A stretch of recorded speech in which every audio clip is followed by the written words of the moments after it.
మహేష్ కుమార్ పుట్ట ఈ కంపెనీకి డైరెక్టర్లుగా ఉన్నారు. ఈ తలసాని సాయి కుమారు టిఆర్ఎస్ పార్టీయా, వాళ్ళ నానేమన్నా కాంగ్రెస్ పార్టీయా, వాళ్ళ నానేమన్నా కాంగ్రెస్ పార్టీ నాయకుడా? ఇది మీరే కదా ఇచ్చింది. ఈ రోజు మీరిచ్చి అన్ని రకాల అనుమతులు మే 2023లోనే అప్పటి బీఆర్ఎస్ ప్రభుత్వం అన్ని రకాల పర్మిషన్లు ఇచ్చి మరి ఫైర్ డిపార్ట్మెంట్ నుంచి కూడా నో అబ్జెక్షన్ సర్టిఫికెట్స్ కూడా ఇప్పించుకున్నాం. ఇన్ని చేసి ఇన్ని రోజులు మేము ఆపుకుంటూ వచ్చినాము. ఈ రోజు కావాలని రైతులను రెచ్చగొట్టించి ఈ ప్రభుత్వాన్ని బదనాం చేసేటువంటి కార్యక్రమం చేపడుతున్నారు.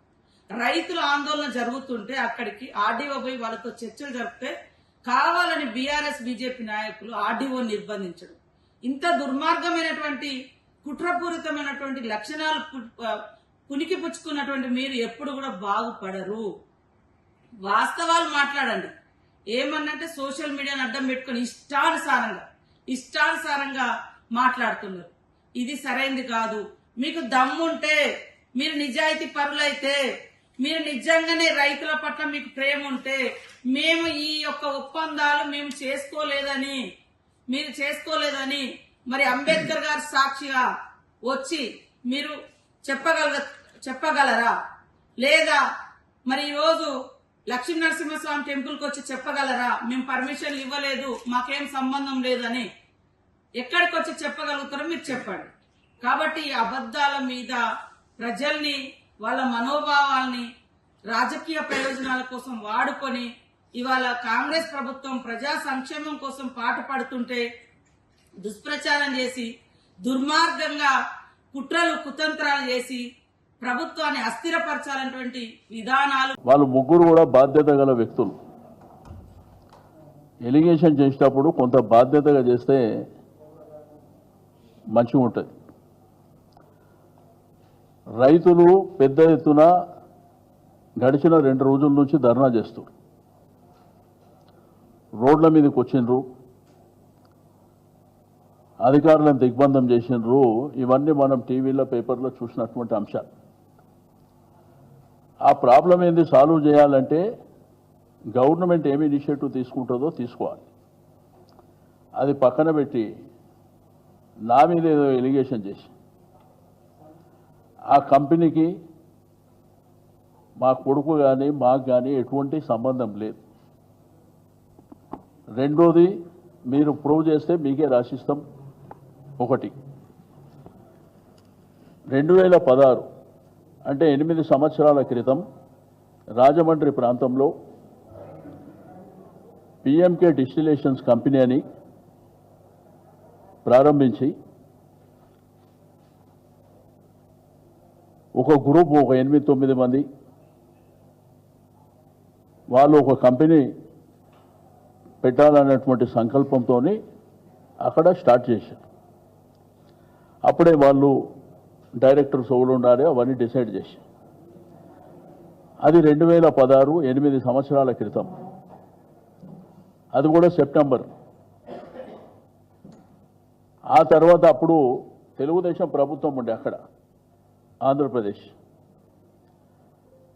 అది వర్కౌట్ కాలే. ఆ తర్వాత 3 నెలలే అంటే 2016 డిసెంబర్లో అందరు రాజీనామా చేశారు. మీరు గూగుల్లో చెక్ చేస్తే క్లియర్గా తెలుస్తుంది. ఈ దాపరికం దాచిపెట్టేది ఏమీ లేదు. అది అక్కడికి క్లోజ్ అయిపోయింది. 2016లో క్లోజ్ అయిపోయింది. ఆ పేపర్ తీసుకొని, ఆ పేపర్ ఎన్నో పట్టుకొని ఇది చూపిస్తారు మీకు. నేనన్నా బాధ్యత గల ప్రభుత్వం జరుగుతున్న పరిణామాలు ఏంది, రైతాంగం అక్కడ ధర్నా ఎందుకు చేస్తుండ్రు, అక్కడ కంపెనీ రావద్దని వాళ్ళు రోడ్ల మీదకి ఎందుకు వచ్చిండ్రో అది పరిష్కారం చేస్తే బాగుంటుంది. కానీ ఏదో టీఆర్ఎస్ పార్టీనే టార్గెట్ చేయాలి, మమ్మల్నే టార్గెట్ చేయాలి అనే సంకల్పం నిన్న మాట్లాడడం అది మంచి పద్ధతి కాదు. మీరు మాట్లాడేటప్పుడు అన్ని విషయాలు తెలుసుకోవాలి. ఫస్ట్ ఎలిగేషన్ చేసేటప్పుడు మీరు అన్ని విషయాలు తెలుసుకొని మీరు విమర్శ చేస్తే బాగుంటుంది. ఏది తెలియకుండా ministry of environment and forest, government of India permissions ఇచ్చే ది గవర్నమెంట్ ఆఫ్ ఇండియా. అది కూడా తెలియకుండా రాష్ట్ర ప్రభుత్వం ఏదో చేసిందని చెప్పి నేనేదో దాంట్లో క్యాబినెట్లో ఉన్నా అని చెప్పి గట్లా మాట్లాడుతున్నారు. ఇది మంచి పద్ధతి కాదు. మీరు అందుకే ప్రజలలో అబాస్ పాలవుతున్నారు ప్రతి దాంట్లో కూడా.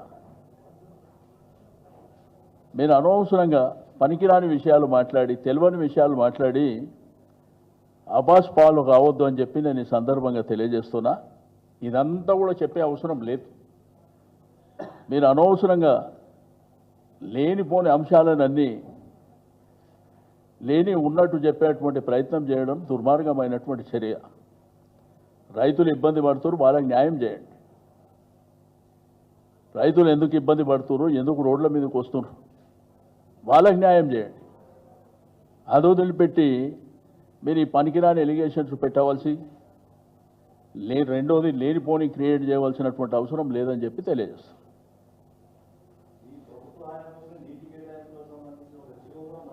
నేనేమంటే దాని డెప్త్కి వెళ్తే నేను అప్పుడు ఆ కన్సల్ట్ మినిస్టర్ కాదు. ఒకటి నేను డెప్త్కి వెళ్తే చాలా సబ్జెక్టు చెప్తా. ఇప్పుడు ఆ రోజుల్లో సింగిల్ విండో అని పెట్టింది గవర్నమెంట్. పర్మిషన్ ఇచ్చేదేమో గవర్నమెంట్ ఆఫ్ ఇండియా, ఇక్కడనేమో సింగిల్ విండో పెట్టారు. ఆ అప్రూవల్ అనేది సింగిల్ విండోలో పోతాయి. అది తెలుసుకుంటే మంచిగా ఉంటుంది. ఇక నాకు సంబంధం లేనిది ఇంకా నేను డెప్త్కి వెళ్ళి ఇంకా డీటెయిల్గా చెప్పవలసిన అవసరం లేదని నేను అది వదిలేస్తున్నా.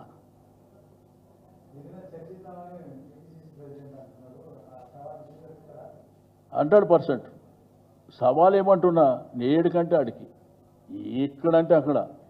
నేనేమంటున్నా, ఒకవేళ నిజంగా సంబంధం ఉంటే నేను రాసిచ్చేస్తా అంటున్నా కదా. మీరు డాక్యుమెంట్ ఏమన్నా రెడీ ఉంటే తెచ్చుకోండి, రాసిచ్చేస్తా అని చెప్తున్నా.